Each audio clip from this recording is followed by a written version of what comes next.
지난 시간까지는 첫 시간에 이제 이 자유주의 신학이라는 것을 소위 그 인베그리프리에 총체적인 의미로 해석을 해야 된다라고 제가 말씀을 드렸습니다. 그 총체적인 의미라는 것은 뭐냐면 한마디로 얘기하면 신으로부터 곧 폰 혹은 신학적으로 얘기하면 from above 위로부터 하나님으로부터 시작하지 않고 피조물, 인간 혹은 자연으로부터 시작하는 것, 이것이 그 자유주의 신학의 특성이라고 말씀을 드렸습니다. 그러면 그 자유주의 신학의 특성에 이제 학문의 분류서로 나왔다면은 예를 들면 신화라든지 혹은 종교 철학 혹은 자연 철학 그리고 종교가 그게 바로 똑같이 신에 대해서 얘기를 한다고 하지만 그것은 인간의 생각 혹은 자연을 탐구해서 신으로 고양시켜서 신격화해버리는, 의인화해서 신격해버리는 그런 것에 자유주의 신학의 특성이 있다고 말씀드렸습니다. 그 다음에 이제 세 번째, 지난 시간에는 그런 반면에 그리스도교의 신학의 출발점은 그런 어떤 인간의 이성적 혹은 자연 혹은 삼라만상의 탐구로부터 시작된 게 아니라 기독교는 예수 그리스도의 십자가의 죽음과 부활을 경험한 사람들이 그 부활을 경험하게 한 그 사람들이 예수를 부활시킨 분이 누구며 또 예수와 하나님과의 관계는 어떠며 또 오순절에 그들이 받은 성령과 하나님 관계는 어떤 거냐라고 해서 인간들이 어떻게 자연이나 혹은 피조물을 연구해서 신을 찾아간 것이 아니라 하나님이 먼저 우리들의 역사 속에 들어오셔서 우리들이 예상하지 않았던 십자가의 죽음과 부활의 사건을 인간들이 경험하고 그 경험의 배후에 계신 그분이 과연 누구인가 라고 하는 것을 찾아가는 것으로부터 기독교가 생겼고 그래서 그리스도교 신학은 그 기독교가 생긴 그 원천, 뿌리 거기로부터 거기로부터 출발해서 신에 관해서 하나님에 관해서 연구하는 것이 기독교라고 제가 말씀을 드렸습니다. 그렇기 때문에 이제 오늘은 그런 철학자, 종교나 신화나 혹은 종교가 생각했던 그들의 신 개념과 이제 다음 시간에는 기독교가 얘기하는 그 신의 개념이 분명히 다를 거예요. 그래서 오늘은 이제 그 신화나 철학이나 종교가 생각하는 그 신의 개념과 아까도 방금 전에 얘기했지만 이 사람들은 만물에 하나님의 신성이 깃들어져 있다고 생각해서 자연 속에서 만물 속에서 신을 찾으려고 했죠. 그래서 자연 안에 내재되어져 있는 신, 그러한 속지신, 그거를 갖다 신학적으로 얘기하면 속지신이란 속할 속자 땅지자 어느 곳에 속해 있는 종교는 철저하게 속지신 개념이죠. 그리스 신화도 속지신 개념이죠. 예를 들면 올림푸스의 신, 그 다음에 샤말이면 바다의 신 혹은 산의 신, 산에는 누가 있어요? 산신령, 바다에는 용왕. 이렇게 어떤 자연에 내재되어 있고 자연의 그 부분을 관할하는 하나의 신처럼 생각해왔던 이런 것들이 다 종교의 신 개념이고 혹은 신화의 신 개념이죠. 미의 신도 있고 추상적으로 얘기하는 미의 신, 비너스 있지 않습니까? 이런 것들이 신화적으로 생각하는 신의 개념이 있습니다. 근데 오늘은 이제 그런 거 개념은 여러분이 다 아시니까. 그런데 자연학을 연구해왔던 사람들이 자연을 연구해서 자연 속에서 이게 신이 아닐까라고 생각한 그 신의 개념들이 뭐가 있었느냐라고 하는 것을 오늘 이제 집중적으로 알아보려고 합니다. 여러분이 공부를 해보시면 알겠지만 철학은요, 오늘부터 제가 얘기하는 소위 아티카 철학, 소크라테스 이전부터 플라톤과 아리스토텔레스에 오면은 철학이 거의 모두가 거기서 다 완성이 됐습니다. 나머지의 그 철학들은 그것들을 그 시대적 상황에 의해서 다시금 새로운 언어로 표현하는 것뿐이지 사실상 철학사를 보게 되면 오늘 제가 얘기하려고 하는 아낙시만드레스, 파르미데스, 탈레스라든지 이런 철학자의 아버지라고 하는 탈레스부터 소크라테스를 거쳐가지고 플라톤, 아리스토텔레스에 오면은 그의 모든 철학자는 다 지금 거기에 얘기한 지금까지 플라톤까지 아리스토텔레스 이야기하는 거기에 다 뿌리를 두고 있습니다. 그러니까 이번 학기에는 제가 플라톤까지 아리스토텔레스까지는 못 가고요. 이번 방학 중간에는 플라톤까지만 마치면요. 철학을 거의 2분의 1 한 것 이상입니다. 아리스토텔레스까지 하면 철학의 한 60%는 다 한 거예요. 나머지 모든 이후에 헤겔차라든지 나중에 스피노자라든지 혹은 나중에 헤겔, 스피노자, 원자론을 얘기했던 단자론 혹은 재정조화선 라이프니츠라든지 이런 사람들 혹은 나중에 물질을 강조했던 물질 변진법을 배웠던 칼막스에 이르기까지 오늘 얘기하는 이 물알론적인 사고에서부터 벗어나지를 못합니다. 그리고 또 한 가지 뭐냐면 진화론도 마찬가지예요. 이 진화론이라는 게 뭐냐면 우주 발생설입니까? 그렇지 않습니까? 우주가 자연히 발생이 되어가지고 그것이 진화되어졌다고 논하는 게 이게 과학적이라고 얘기를 하는데요. 진화론의 가장 결정적인 모순은 뭐냐면요. 그러면 원자로부터 출발을 해가지고 인간까지 와서 모든 게 진화되었다면 예컨대 메뚜기에서부터 그러면 새까지 진화하고 또 새로부터 그 다음부터 이렇게 진화됐다면 옛날만 진화가 일어난 게 아니라 지금도 각 분야에서 각 단계에서 그러니까 메뚜기에서 만약에 새가 된다든지 새에서 무슨 짐승이 된다든지 각 단계별로 진화가 계속해서 일어나야 되는데 일어나고 있습니까? 일어나고 있지 않죠. 그런데 진화론자는 이걸 그냥 다 한꺼번에고 지나간 과거는 진화가 됐으니까 더 이상 진화되지 않는다라고 생각하고 있어요. 네. 이것이 바로 진화론이 가지고 있는 것도 오늘도 여기서 시작하는 게 뭐냐면 우주 발생론, 네. 우주 자연 발생론 여기서부터 근거를 드는 거죠. 네. 요즘에 얘기하는 빅뱅 테오리를 주장해왔던 지난번도 빅뱅 테오리를 위했던 스티븐 호킹 이제 그 우주의 시간의 짧은 역사라는 책을 써서 얘기하는 스티븐 호킹도 빅뱅 테오리 우주가 모여가지고 폭발해서 이렇게 확정이 몇만 년 돼가지고 이렇게 되어졌다고 생각을 하는데 오늘 여기서 우주의 원소설을 얘기하는 사람이 생깁니다. 우주가 그 조그만 원소설부터 시작이 해가지고 확장되어서 우주가 되어졌다는 이런 얘기는 이미 철학자들이 그리스 철학자들이 다 해놓은 얘기예요. 그리고 그때 발견해요. 근데 그것이 증명이 됐느냐? 증명된 게 없습니다.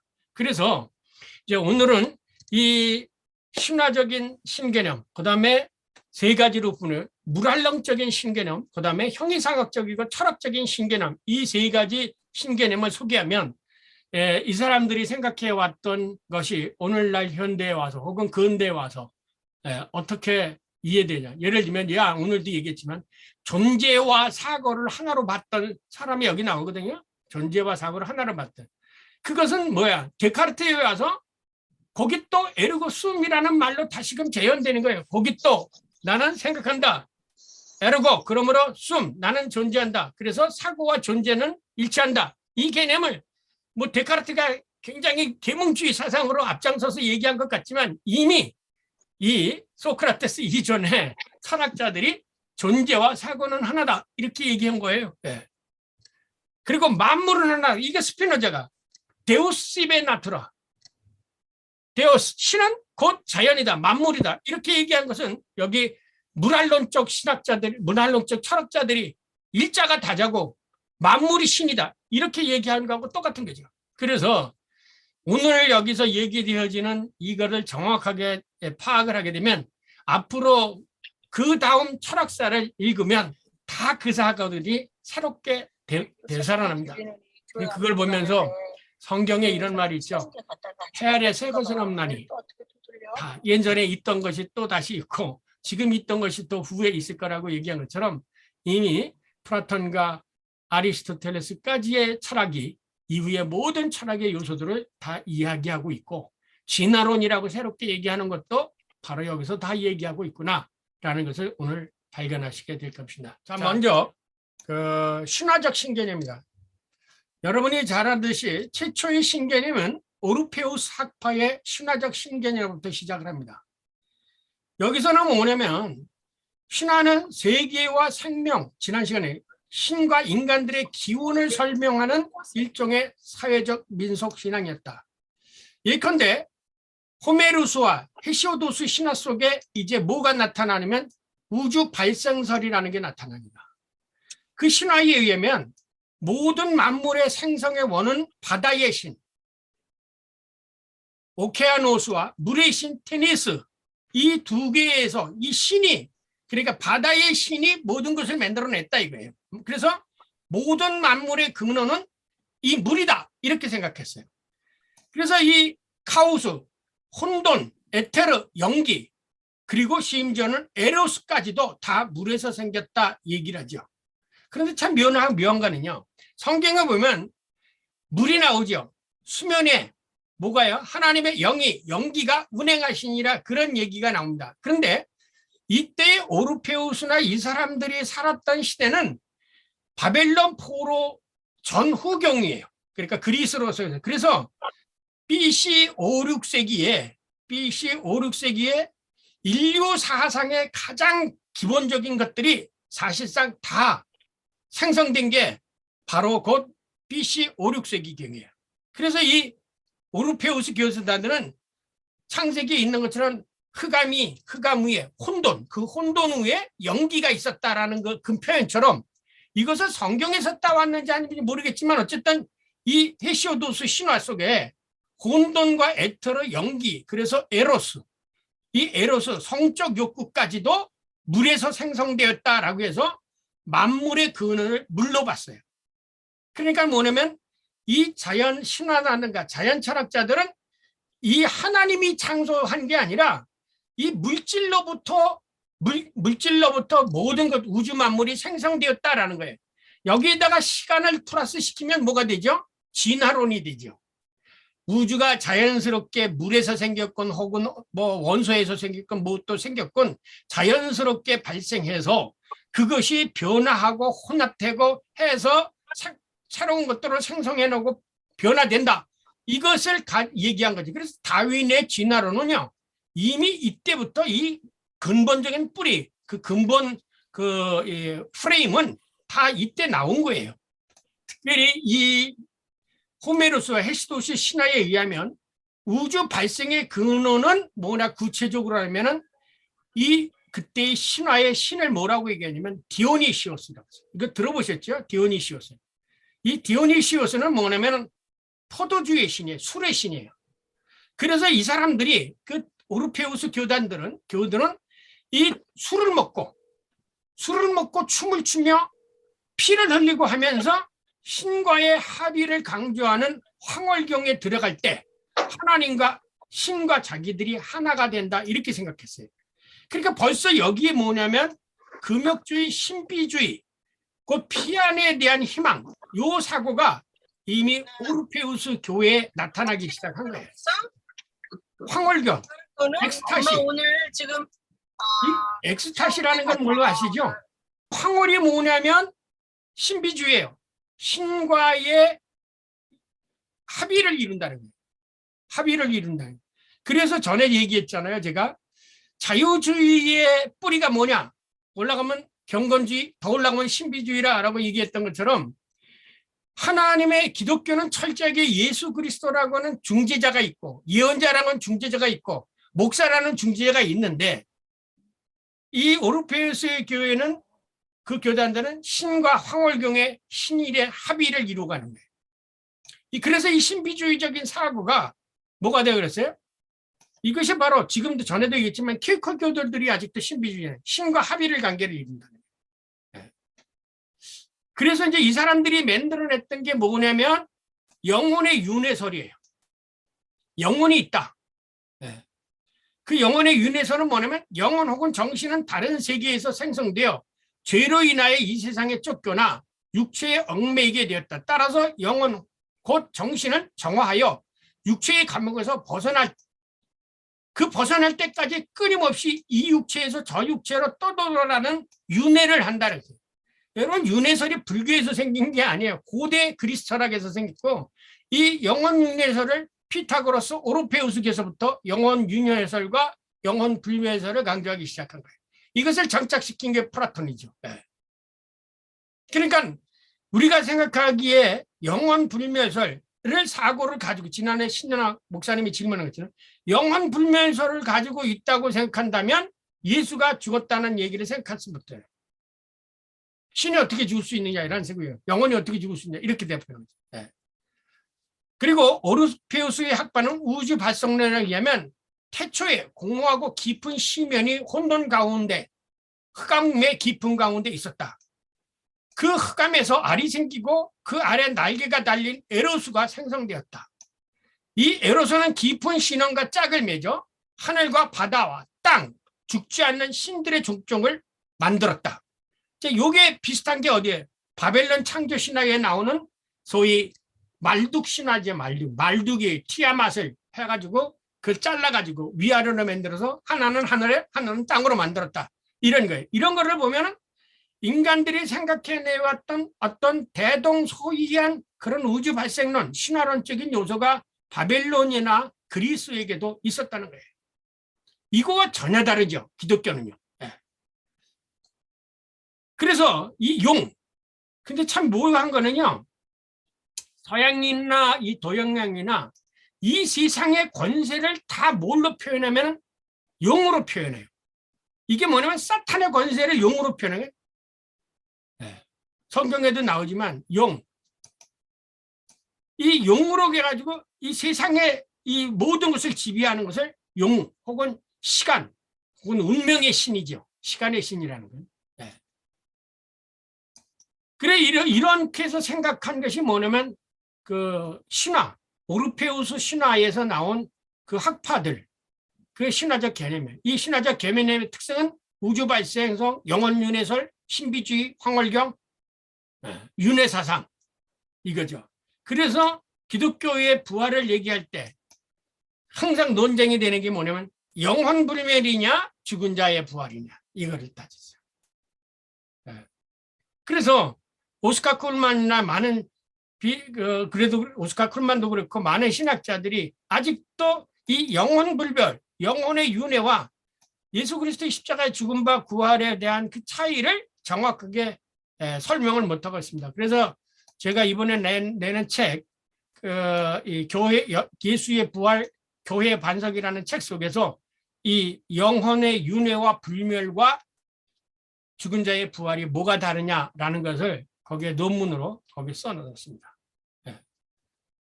자, 두 번째는 이겁니다. 이제 여기서는 자연학, 자연이라는 것은 여러분이 물리학을 피지스라고 그러죠. 피직. 이 자연학자들을 뭐라고 하면 피지코이라고 그래요. 헬라어 피지코이. 피지코이라는 것은 뭐냐면 자연을 연구하는 사람들이 있어요. 그래서 초창기 철학자들은 전부 자연을 연구하는 자연학자예요. 자연학자. 거기에다가 이제 전에도 얘기했지만 자연에다가 이것을 의인화시켜가지고 신격화하면 이게 뭐예요? 종교 철학이 되는 거지. 네. 그래서 고대 오르푸스 학자의 신학적 심의에도 이오니아 학파, 이게 이오니아 학파가 마치 뭐냐면 여러분이 사도 바울이 소아시아 지역을 전도해 나갔죠. 그 소아시아 지역의 빌립보 교회는 그 근처, 그러니까 그 에게해 쪽에 붙어 있는 그 지역이 바로 뭐냐면 그 소아시아 그 이오니아 지역인데 거기에 그 유대 그리스 철학이 발달이 됐어요. 네. 그때 그 사람들이 뭐냐면 철학의 특징인 이오니아 철학, 다른 말로 얘기하면 자연을 관찰하여 자연의 생성 원리를 찾고자 하는 것이 최초의 그 철학이었다는 겁니다. 그래서 여러분이 아는 이오니아파의 대표적인 철학자로 탈레스, 아낙시만드로스, 그리고 아낙시메네스. 이 사람들의 생애를 보세요. 대개 BC 620년 500이죠. 여기 600, 여기도 580. 그러니까는 그 이스라엘 백성들이 BC 587년에 바벨론에서 포로가 되어오잖아요.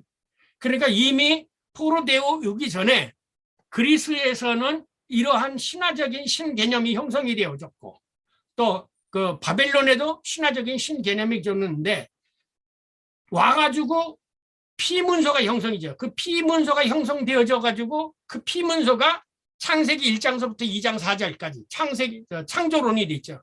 요거를 비교해 보면 창세기 1장 1절서부터 2장 4절 혹은 3장 2장까지를 이런 고대의 그 신화 혹은 바벨론 그 창조 신화와 비교를 하게 되면 유사한 것 같으면서도 특별히 다른 게 있습니다. 하나는 뭐냐? 그게 뭐냐면 창조라는 개념이에요. 하나님이 창조라는 개념이었고 이들은 자연 속에서 피조물 속에서 이것을 만든 사람이 누구냐라고 하는 것을 찾아 나갔다는 거예요. 탐구해 나갔다는 거죠. 그러나 기독교는 아까도 얘기했지만 인간이 신을 탐구해 간 것이 아니라 하나님의 살아계심을 경험하고 그 경험한 분이 바로 곧 창조주구나라고 고백하게 되는 거예요. 이 점이 다른 거죠. 그래서 이 아리스토텔레스는 이 사람들을 뭐라고 하면 그 피지코이, 이 자연학자. 그래서 피직이 뭐예요? 피직, 물리학이라는 것이 여기다 이제 물리학. 자연적 혹은 자연철학자라고 말합니다. 이 자연철학자는 삼라만상의 세상, 곧 자연의 근원이 무엇인지를 찾아보려고 노력했고 그 근원을 찾았는데 그 근원을 뭐라고 얘기냐? 이 근원을 여러 가지로 표현을 했죠. 아까 얘기했지만 탈레스는 근원을 물이라고 생각했고 아시겠어요? 아까 여기 신화의 속에서는 뭐라고 생각했습니까? 신화에서는 자연의 우주 발생의 원인을 뭐라고 생각했습니까? 이 사람들은 온기, 카오스, 에테르, 영기 이렇게 생각했어요. 그러나 이제 철학자들은 자연의 근원이 뭐냐? 여기에서 첫째로 탈레스라는 사람은 뭐냐면 기원인 물이다. 그래서 이제 이 기원을 다른 말로 보면 프린키피아라고 말을 하죠. 원리, 자연의 삼라만상이 움직이고 하는 것. 쉽게 얘기해서 자연의 법칙을 가르쳤어요. 그 기원은 그 기원, 자연이 생기게 되는 어디서 기원했느냐? 물에서 기원을 했다. 그래서 자연 물질을 찾았는데 탈레스는 만물의 근원을 물에서 찾았다. 그래서 뭐냐면 이런 말을 합니다. 그 물속에 신이 있다. 만물의 근원을 물이라고 보았고 이 물을 신이라고 불렀어요. 그러니까 첫 시간에 제가 얘기했잖아요. 어떤 것을 탐구해서 그 탐구해 보니까 뭐가 나왔는데 그것을 의인화해서 신으로까지 고양시키면 이게 종교 철학이 된다고 그랬죠. 여기까지는 그냥 철학이죠. 혹은 자연학이에요. 아, 만물은 물에서 생겼다라고 하면은 이건 자연학으로 끝나는 겁니다. 근데 이 물을 신으로까지 고양시켜버려요. 자연의 물질을 신격화한 거죠. 이러면서 최초의 종교 철학자라고 얘기할 수가 있는 거죠. 왜? 이 물을 신격화했으니까요. 그래서 이 사람은 뭐라고 얘기했습니까? 그런데 또 이 참 묘한 거는요. 이 물을 그들은 초인간적인 존재로서 물을 얘기하면서 그거를 뭐라고 불렀냐면 데모네라고 불렀어요. 데모네. 이 데모네라는 말은 독일말로 뭡니까? 사탄막이죠. 그러니까 세상을 이 만물을 지배하는 것은 악한 영이다. 그런 뜻이죠. 그래서 탈레스는 이 만물 속에 뭐가 깃들어져 있냐면 영혼과 생명이 깃들어져 있다고 생각했어요. 만물에. 이게 뭐냐면 정령 사상이죠. 정령. 우리나라에도 보면 그 마을에 들어가기 전에 큰 나무가 있으면 나무 속에도 정령이 들어져 있다고 생각했죠. 이게 샤머니즘이나 이런 데도 똑같은 거예요. 그러니까 이 사람들이 자연을 연구해가지고는 자연을 움직이고 있는데 그 자연 속에 저게 그냥 되는 게 아니라 뭔가 움직이는 힘이 있다. 그 힘이 뭐냐? 이게 영혼이고 그것이 계속해서 살아있으니까 이게 생명이다. 이렇게 생각한 거죠. 그래서 이러한 신개념을 뭐라고 얘기하면 물활론적 신개념이라고 합니다. 물질이 곧 신이다. 물질 혹은 이게 물이었건 공기였건 뭐든 간에 이 세상의 물질 속에 우주에 내재되어 있는 그 힘이 있다. 그것을 의인화해서 뭐라고 얘기하냐면 탈레스는 이런 말입니다. 세상 만물은 신들로 가득 차 있다. 이렇게 말합니다. 세상 만물에는 신들로 가득 차 있다. 근데 이제 과학자들이 와서 이것을 신이라고 안 하고 요즘에 와서는 조금 이제 과학화되면서 원소다 혹은 양자다 뭐 이렇게 얘기하는 것뿐이지 그 스티븐 호킹이나 혹은 뭐 양자 역학을 얘기하는 사람 원소를 얘기하는 요즘에 와서는 이것을 신으로까지는 얘기를 안 해요. 그런데 문제는 그 사람들도 뭐냐면 도대체 그럼 이런 것들이 어떻게 움직이느냐 이런 거에 대해서는 말을 못 해요. 제가 전에 이 폴킹혼하고 그 번역한 해가지고 너무 며칠 전에 마쳤는데 이 폴킹혼하고 그 저기하고 그 벨크하고 논하는 것 때 폴킹은 여러분 과학신학자잖아요. 과학 철학자잖아요. 이 사람은 물리학자고요.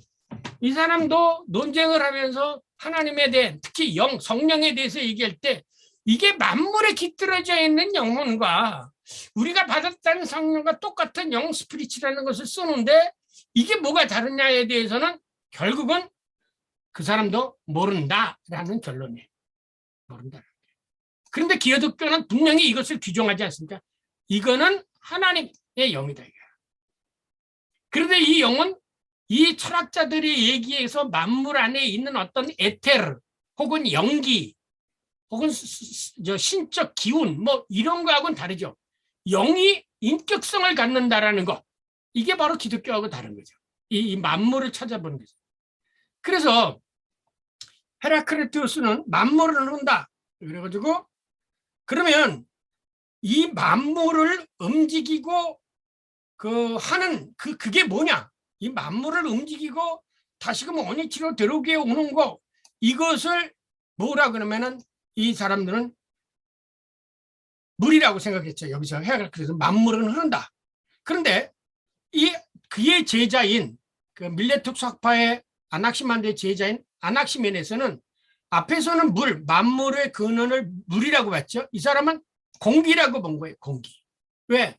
공기가 없으면은 생기가 않잖아요. 그러니까 이것을 이용해가지고 물질이 부패하지 않기 위해서 변화 생성되지 않기 위해서 공기를 빼가지고 밀폐시키면 아무것도 변화가 안 되니까 공기가 들어가야 변화가 되니까 이 만물의 생성 변화를 일으키는 건 물이 아니다. 공기다 이렇게 생각을 한 거예요. 네. 그래서 그 사람의 공기는 모든 생물과 신적인 것이 되기도 한다고 가르쳤다. 그러니까 오늘날도 마찬가지입니다. 물건을 오래 보관을 하려면 뭐를 합니까? 공기를 빼지요. 네. 그래서 이 승하원 이제 사람을 화장시키고 가봤는데 뼈가루를 다 해서 모으지 않습니까? 그런데 요즘은 그 뼈가루를 담고 거기서 뭐냐면 공기를 빼더라고요. 그래가지고 그걸 밀봉을 해요. 그래야 그 안에 있는 그 뼈가루가 썩지 않는다는 거예요. 제가 화장 때 장례식 가서 승하원 가서 그걸 한번 발견했어요. 왜 그런가? 공기가 있으면 썩는다는 거예요. 그래서 공기를 빼서 밀폐를 해버려요. 여러분이 잘 아는 대로 미이라를 만드는 것도 이 밀폐하는 방법이에요. 미이라, 공기가. 그러니까 이 사람들은 그걸 발견한 거죠. 네. 자, 시간이 없기 때문에 나중에 이걸 제가 책으로 보내드릴 테니까요. 네, 그 다음에 더 발전시켜가지고 이게 이제 4가지 뿌리, 3가지 원소수를 강조하게 됐어요. 4가지. 이게 뭐냐면 만물의 근원은 아까는 물이라고 했고 공기라고 그랬는데 이 엠페도크레스는 4개를 불렀어요. 불과 물과 공기와 흙. 이것이 만물의 근원이다. 그래서 이 4가지 뿌리의 혼합과 분리를 통해서 모든 것들이 만물이 생성되기 시작되어졌다. 그래서 소위 이것을 만물의 4원소설, 우주 생성의 4원소설이라는 말을 강조하게 되죠. 아까 물, 공기. 자, 여기서 공통점인 것이 있죠. 만물의 근원을 연구한다고 하면서 그 만물의 근원을 어디서 찾았습니까? 피조된 자연 속에서 찾았죠. 자, 아까 로마서도 하나님, 인간이 아닌 피조물이 아닌 그 하나님을 어디서 찾겠다고? 피조물에서 속에서 찾겠다는 거예요. 이게 얼마나 어리석은 일입니까? 그러니까 우리는 그것도 모르고 자연계시라는 걸 얘기를 해요. 창조주 하나님, 인간과 전혀 다른 하나님, 그 영적인 존재를 피조물인 자연 속에서 찾겠다 하는 게 이들 사고의 생각이었어요. 그 사고를 그대로 가지고 로마 시대까지 가지고 있었던 거예요. 그래서 이 로마서 1장 18절부터 23절을 정확하게 읽으려면 어떻게 읽어야 되냐면, 이는 너희가 하나님을 알만한 것이 그들 속에 보임이라 하나님께서 일들을 그들에게 보이셨느니라. 창세로부터 그의 보이지 아니한 것들을 그의 영원하신 능력 신성이 그 만드신 만물에 분명히 보여 알려졌다고 말하면서, 이렇게 해야 돼. 그 다음에 알려졌다고 네가 말하면서 왜 우상을 만드느냐, 이거예요. 그러면서 왜 하나님을 안 섬기느냐. 네 생각은 이 창세기 속에 이 피조물 속에 하나님께 모든 게 신성이 하면서 이걸 왜 그러면서 하나님을 안 섬기고 동물로 만들어 가지고 우상을 섬기느냐, 이 얘기를 한 거예요. 이 로마서 1장 18절을. 근데 이거를 번역을 이렇게 놓고 그냥 읽으니까 사도 바울이 이거를 지금 이 철학자들이 얘기한 것처럼 만물에 깃들어져 있는 신성을 얘기한 것처럼 얘기를 하는데, 반론을 제기하기 위해서 그 사도 바울이 이 말을 한 거예요. 오늘 이 얘기. 자, 니네들은 피조물 가운데 신성이 들어있다고 했잖아. 봐요. 그리스 철학 아니에요. 근데 그렇게 뒤까지 읽어보세요. 하나님, 우리 주님은 죽은 자 가운데서 뭐 일으키신 하나님이다. 이렇게 뒤에 로마서에 가서 얘기하시지, 뒤에 부분에 가서 얘기하지, 만물에 깃들어져 있다는 하나님을 얘기하는, 그거는 이 너희들이 지금까지 알고 있는 이 그리스 철학 속에서는 그래. 그런데 너희들은 그러면서 왜 하나님은 안 섬기냐, 이렇게 얘기하는 거야, 반론으로. 네. 그렇게 읽으면 이 로마서 1장 18절부터 23절, 그래서 거기 한번 표시를 해놓고 하는데 나중에 읽어보세요. 어디서 보면 이 19절에 이는 그 사이에 이는 너희가, 그거를 너희가라는 말 하나 집어넣고요. 이는 너희가, 그리고 20절에 알려졌나니 라고 말하면서 그렇게 집어넣으면 이 뒷 내용들이 정확하게 이해가 되십니다. 이게 뭐냐면 이때 사상의 사람들이 바로 이거예요. 그래서 엠페독스는 그 영적인 것이 자연 속에 내재되어져 있다고 생각한 거예요. 그러면 사도 바울이 로마 사람들에게 이 그리스 철학을 전달하기 위해서 그 말을 썼겠어요? 아니죠. 반대겠죠. 니네들이 이렇게 지금까지 조상 때부터 이렇게 알고 있는데 그거 잘못된 거다, 이렇게 얘기해요. 그래서 이 최초의 교부라고 할 수 있는 헬라의 교부라는 유스티누스가, 이 사람도 철학자였거든요. 오늘 이 책에서 뭐냐면, 오늘 제가 지금 얘기하는 이 자연학 철학자, 자연학자들이 얘기하는 신개념을 거부하고 진리는 예수 그리스도라고 하고요. 여기서부터 이제 싸우기 시작을 합니다. 그래서 이 유스티누스를 최초의 기독교 신학자라고 얘기를 하는 이유가 바로 이 사람도 똑같이 이 속에서, 이것은 나중에 이제 플라톤 거그 끝나고 아리스토텔레스 끝난 다음에, 그 다음에 이제 이 기독교가 생기면서 이러한 전통을 받았던 사람들에게서 기독교를 옹호하기 위해 나타난 사람들이 뭐냐면 교부들이죠. 교부들, 저스틴, 오리겐, 이레니우스. 그래서 요걸 끝나면 교부 신학으로 넘어갑니다. 그 교부들은 지금까지 이 철학적인 사고를 가지면서 신을 얘기했던 이 사고를 어떻게 교부들은 싸워가지고 기독교의 하나님을 증언하게 되어졌는가. 그거는 이 방학 중에 끝나고 다음 방학 중간에, 겨울 방학 중에 교부들의 신학을, 초창기 교부, 헬라 교부들과 라틴 교부는 후대이고요. 그리스의 헬라 교부, 이 그리스 철학자들이죠. 그 그리스 철학자들과 싸워서 기독교의 복음을 지켜나갔던 그런 교부들을 공부하면 그때 또다시 이 얘기가 나옵니다. 자, 이상 엠페도크스의 무한론은 우주 유기체설, 우주가 자연스럽게 생기고 그 자연으로, 그래서 거기다가 이제 나누지요. 이제 여기서부터 이제 분류가 됩니다. 엠페도크레스 와서는 물질도 있고 정신도 있다 이렇게 얘기하게 된 거예요. 그래서 그럼 물질과 정신은 어떤 관계냐 이제 또 이런 얘기가 나오겠죠. 네. 물질이 먼저냐 정신이 먼저냐, 물질 속에 정신이 있는 거냐 정신에서 물질이 나온 거냐 이런 소리가 이제 나오게 되죠. 그러다 보니까는 가장 이제 그 이슈가 된 게 뭐냐면 사람의 몸과 정신, 그러니까 이성, 영혼 여기에 문제가 됐죠. 그래서 그때부터 그러니까 이 자연학자들로부터 그 플라톤에 이르기까지 끈질기게 이 철학의 화제가 되었던 주제가 되었던 게 뭐냐면 영혼과 물질, 물질과 영혼. 그래서 영혼이 윤회하느냐, 이 물질, 이 사락스 인간의 몸과 물질과 그 정신 요거의 관계가 어떻게 되느냐라고 하는 것을 끊임없이 논의가 되어졌던 거예요. 이게 플라톤까지 오죠. 그래서 플라톤에 와서 소위 영혼의 윤회와 물질의 그 불멸 사상이 생기게 되죠.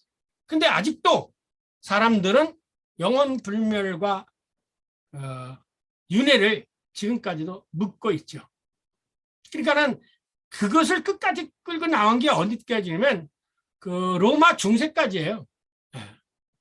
그리고 지금까지도 아직 현대 신학자들도 이 영혼 불멸을 믿고 있어요.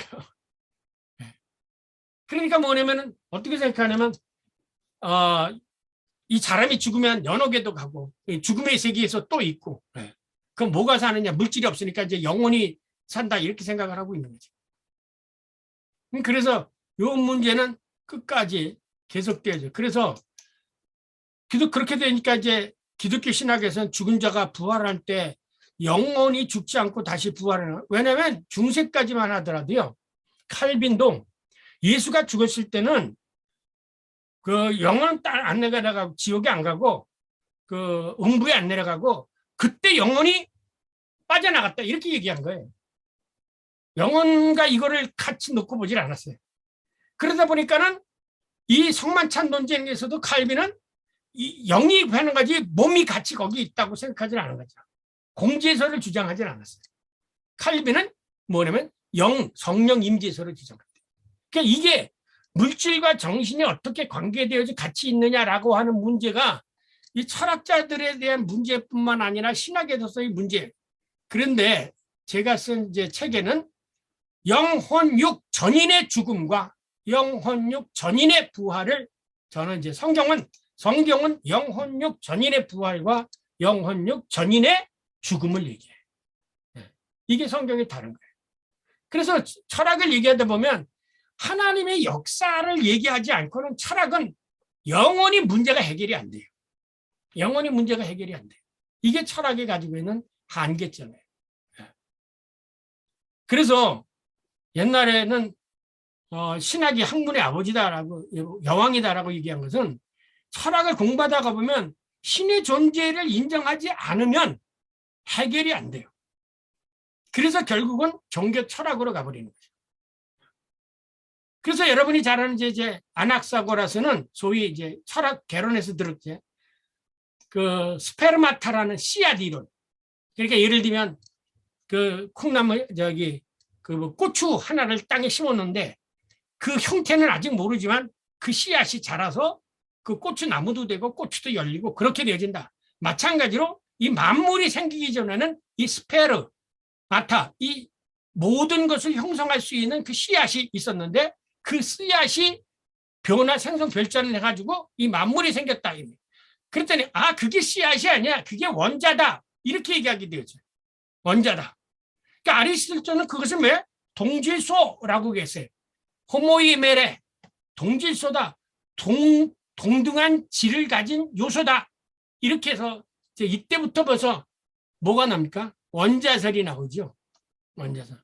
그러니까 양자역학이더니 혹은 원자론이나 이런 것은 벌써 이때 사람이 모든 만물을 그 구성하고 있는 가정. 그랬더니 요즘은 그거보다 더 가는 거죠. 더 작은 거, 나노가 더 작아졌죠. 예. 씨앗에서 뭐 원자가 됐고 원자에서 나노가 되어지고. 예. 그래서 제가 이걸 가지고 저희 사람은 나노가 있는 거냐 없는 거냐. 실질적으로 있긴 하죠. 근데 그걸 우리가 있다고 말해야 되느냐 없다고 말해야 되느냐 참 이런 게 어렵죠. 그래서 이 자연학적 물환론적이 데모크리토스에 가서는 원자 이론이에요. 아톰 이론이 생기게 되면 원자 이론. 그런데 이거 나중에 뭐라고 그러냐면 라이프니츠는 뭐예요? 이거를 단자라고 했어요. 라이프니츠는 단자라고 얘기했어요. 이거 원자를 데모크리토스가 얘기한 거를 말만 바꾼 거예요. 이상 살펴본 것 같이 만물의 근원 및 기원을 자연의 물질에서 찾고자 했다. 자연학자들은 만물은 어쨌든 지극히 작은 원자로부터 시작하여 자연에 존재하는 물질에 이르기까지 자연의 물질로부터 자연이 생성되었다고 주장한다. 거기로부터. 그러니까 뭐냐면 이 자연학자들은 창조론이라는 게 있을 수 없죠. 그러니까 모든 학문과 기독교의 결정적인 차이점. 이게 뭐냐? 우주 자연 발생이냐? 아니면 하나님의 창조냐? 이거예요. 그래서 세계의 모든 학문의 방향은 다 우주 자연 발생설 그리고 진화되어졌다. 심지어 우주도 빅뱅 토르에서 블랙홀에부터 우주가 확장이 돼서 이 만물이 생겨서 지금까지 왔다. 이게 현대과학이라고 하는 소위 사이언스라고 하는 것의 문제예요. 그런데 실질적으로 사이언스를 연구하는 사람들을 보면 그러면 그 최초에 그래서 지난번에 그 스티븐 호킹이 바티칸에 갔지 않습니까? 로마 바티칸에 가서 그러면 그 빅뱅을 하도록 했던 그 최초에 그럼 그 빅뱅 하도록 한던 그 요소는 뭐냐? 그러니까 이 답변을 못했어요. 그래서 이제 로마 교황청 교리국에서는 그것이 바로 곧 하나님이다 이렇게 얘기를 했죠. 끄트머리 가게 되면 근데 문제는 기독교에 있는 창조론이 더 논리적으로 모순이 되느냐 아니면 우주 발생학적 발생과 진화론이 문제가 되느냐라고 하면 우주 발생과 진화론이 더 문제점이 더 많다는 거예요. 아까도 얘기했지만 진화가 꼭 여기 한번 지나면 그 다음 지나가 버린 진화는 안 일어나느냐? 아니죠. 계속 일어나야 되는데 한 번 진화가 일어나는 진화는 다시금 이런 진화가 안 일어나. 그러면 진화는 끝에 가서만 일어나는 거야? 이게 논리적 모순이죠. 그러니까 이쪽 때문에 이제 사실은 그 세계 학계에서는 중고등학교에서 진화론을 가르쳐야 되느냐 안 가르쳐야 되냐 가지고 이제 문제가 되는데 어쨌든 기독교와 다른 일반 학문과의 궁극적인 차이는 우주 자연 발생과 진화냐 아니면 하나님의 창조냐는 거예요. 그러면 우주 자연 발생과 진화라고 얘기하면은 영적인 세계는 그래서 이 영적인 세계까지 진화한다라고 생각한 사람이 누구냐? 영적인 세계까지 진화한다고 이제 주장한 사람. 그게 바로 데아르트 샤르땡이라는 사람이에요. 영적 실체에 대한 그러니까 맨 나중에 가면은 이 물질도 없는 영적인 존재가 된다는 거예요. 인간이. 이 영적 진화론까지 주장한 사람이 데아르트 샤르땡이라는 사람입니다. 제가 그 책을 읽으면서 진화론이 이게 근데 제가 읽으면서 한 가지 거기 결정적인 문제는 아까 그거예요. 진화라고 한다면 A단계, B단계, C단계, D단계이기 때문에 매 단계가 동시에 진화가 일어나야 돼요. 그런데 이 사람들은 시간이 지나가지고 오늘만 얘기해야지 여기까지 과거로부터 여기까지 왔던 오늘만 얘기하지 D단계만 얘기하지 지금 A, B, C, D 단계가 아직도 진화되고 있다라는 것을 증명해내지 못합니다. 그리고 종을 못 넘어가요. 그러니까 분류상에는 그 종속 과목 강문 그랬을 때 그 생물의 분류에 종속 과목 광문 할 때 그 종을 못 벗어난다는 거죠. 이게 종을 벗어나야 되잖아요. 근데 종을 못 벗어나요. 이게 생물학자들의 얘기예요. 그래서 제가 말씀드린 것처럼 이 우주 자연 발생과 진화론이 우리들의 머릿속에서는 가장 합리적인 것처럼 보이지만 그러나 그것을 증명해낼 길은 없다라는 거예요. 그래서 이제 이 우주를 물환론적으로 얘기하니까 우주 유기체설까지 나왔죠. 여러분이 잘 아는 대로 알프레드 노트 화이트헤드 아십니까? 과정신학자. 이 책이 이제 그 알프레드 노트 화이트헤드에 대한 책에 대한 연구예요. Universality und Relativität Welt. 세상의 상대성과 하나님의 보편성. 이 책인데 이 책에서 그다음에 알프레드 노트 여기 제가 저쪽방에 있습니다. 과정과 실제라는 책 있죠. 이게 바로 알프레드 노트 화이트헤드의 생각인데 나중에 제가 그거 다 알프레드 노트 화이트헤드까지 오게 되었던 이 과정신학자, 소위 이 우주 유기체설 학자들에 대한 것 전체를 제가 다 강의를 해드리겠습니다. 이게 우주 유기체설, 우주 자체가 하나의 우리들의 생물처럼 변화 발전하고 활동해 나간다는 거예요. 이게 알프레드 노트의 생성과 혼합 접합과 분리와 이런 과정을 통해서 이게 뭐냐면 이것을 이루어가고 있는 것이 소위 뭐냐면 원소를 위해서. 근데 이 원소를 통해서 우주가 유기체적으로 발전되어 간다라는 거죠. 아까 이거 말씀드렸고요. 그 다음에 이제 마지막에 헤겔에 영향을 주었던 사람, 헤겔. 이게 뭐냐면 일자와 다자와 일자의 그 만유제 실론. 그래서 뭐냐면은 크세포나스에 가서는요, 부동의 일자 유일신 사상이 나타나요. 그러니까 제가 전에 있지요. 스콜라 신학의 프리마 무벤스, 부동의 원동자. 자기는 다른 것을 움직이게 하고 자기는 움직이지 않는 자. 이렇게 스콜라 신학에서 하나님을 설명했어요. 이건 기독교의 하나님은 아까도 있지만 철학한 거라고 그랬죠. 네. 그래서 신학적 철학이래요. 신학을 철학한 거죠. 근데 이 사람들은 벌써 부동의 일자이면서 유일하신 분이 하나님이다, 신이다 이렇게 얘기했어요. 이게 파르메니데스와 그 크세노파네스, 이게 이 사람이 벌써 이런 얘기를 했어요. 네. 그런데 아까도 있지만은 이 존재와 사고는 동일하다라고 생각했어요. 이제 완전히 이제 형이상학적으로 많이 발전하죠. 맨 처음에는 이제 그 물질로부터 했다 이제 형이상학 철학적으로 발전해요. 존재는 그 사고와 동일하다. 그 아까 있잖아요. 스피노자. 거기 또 에르구스. 나는 생각한다. 그러므로 나는 존재한다. 나는 생각한다. 주어를 빼면 생각은 곧 존재. 이렇게 돼버려요. 그러니까 스피노자 그 데카르트의 생각은 파르메니데스의 존재와 사고는 동일하다. 개념이 없으면 신도 없다. 그래서 이 개념을 신격화한 거죠. 사고하는 걸. 요거를 발전시킨 게 뭐냐?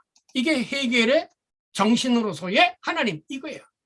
그러니까 이후의 모든 사상들은 첫 시간에 아까도 말씀드렸지만 이 소크라테스와 이전과 그다음에 플라톤과 아리스토텔레스만 정확하게 잘 이해하면 이후의 모든 철학은 쉽게 이해를 할 수가 있습니다. 다 거기에서 나온 거니까요. 그리고 서론에 연결된 존재가 있다. 이런 존재는 하나이며 동시에 다이다. 다시 말해서 존재 자체는 하나이지만 보편적이며 항상 도처에 어디든지 있다. 따라서 그에게 있어서 보편적인 것만이 본질적인 것이고 반면에 헤라크레토스파는 본질적인 것은 개변적인 거다. 이것이 이제 어떻게 바뀌냐면 보편적인 것이 본질적인 것이다라고 하면 플라톤이고 그다음에 본질적인 것이 개별적인 거다. 그러면 이게 이제 아리스토텔레스로 나눠지는 거죠. 그래서 연구할 때도 연역적이냐 귀납적이냐. 그래서 아리스토텔레스는 개개의 사물들을 연구해서 결론을 이치러내는 그런 귀납적이고 그다음에 플라톤은 먼저의 전제로부터 끌어내지는 연역적인 그런 논리를 펴나가기 시작한 거예요. 그러니까 이게 그냥 들어갈 얘기, 그냥 지나갈 얘기가 아니라 바로 요런 것부터 이주의 플라톤과 아리스토텔레스가 갈라져요. 보편이라는 문제. 그런데 이 보편이 뭐냐라는 문제를 중세 때부터 논의되어 가지고 중세 이후에까지 지금도 해결이 안 된 게 소위 보편 논쟁입니다. 보편이 뭐냐? 모든 사람들이 민주주의적으로 숫자가 많은 게 보편이냐? 아니면 그거는 이름뿐이냐? 그래서 이 보편 논쟁에서 나온 게 실제론이라는 거하고 유명론이라는 게 나옵니다. 실제라는 것은 사탕 혹은 감자, 그러면 감자라는 개념이 있으면 감자가 실제로 있다라고 생각하면 실제론이고, 감자 그건 말뿐이야, 그거는 언어뿐이고 실제는 없다. 그래서 신이다라는, 신이라는 개념이 있으면 신이 있다라고 생각하는 사람은 실제론자고, 신이다라는 건데 그거는 말뿐이다라고 생각하면 이건 유명론자예요. 그래서 중세 때, 중세 말까지 이 보편 논쟁을 가지고 싸웠죠. 이게 이제 또 나중에 이제 중세 철학에 가면, 제가 그때 그 보편 논쟁할 때 제가 여러분들에게, 그게 윌리엄 오캄하고 그다음에 이 오캄, 윌리엄 오캄하고 윌리엄 제임스하고 논쟁이 벌어진 게 바로 이 보편 논쟁이에요. 이 중세에 아주 대단했죠. 보편이 뭔지라는 문제. 자, 이거를 정확히 해야 되면 이 피타고라스를 중심으로서 요 앞에는 거의 물알론적인 신개념이에요. 그 다음에 피타고라스 위에 피타고라스에서 스토아차르까지는 이거는 그 형이상학적, 철학적 신개념이에요. 그래서 물질을 다 같이 연구를 해서 물질에서 신을 찾으려고 했던 거하고, 그 다음에 이 물질의 세계에서 이것을 철학화해서 신의 개념을 만들어 했던 것은 피타고라스를 중심으로 해서 그 이전까지는, 그래서 피타고라스가 이 탈레스나 혹은 이 학파에 속하느냐, 그 앞에 이오니 학파에 속하느냐, 아니면 이 앞에 싱크로테스나 스토아 학파에 보는 경계선이 되는 게 피타고라스예요. 이 피타고라스가 이제 우리들이 잘 아는 숫자라는 걸 생각하고, 피타고라스 원리를 아시죠? 삼각형의 두 변의 곱의 변의 곱의 합과 같다라는 이 피타고라스의 삼각형의 원리에서 측량법이 생기게 되어지고, 이 피타고라스가 발견한 게 바로 음악의 8음 옥타브 있잖아, 한 옥타브. 네. 이런 것이고, 모든 것을 숫자로 표현했죠. 그런데 이 숫자로 표현하는 것이 우리나라에 있었죠. 그게 뭐냐면은 우리가 잘 아는 대로 토정 비결이나 역학에 남은 숫자로 모든 것을 표현하는 그런 현상이 있었어요. 이것이 이제 인간의 사상의 한 양태였다, 이렇게 생각하시면 됩니다. 질문하시기 바랍니다.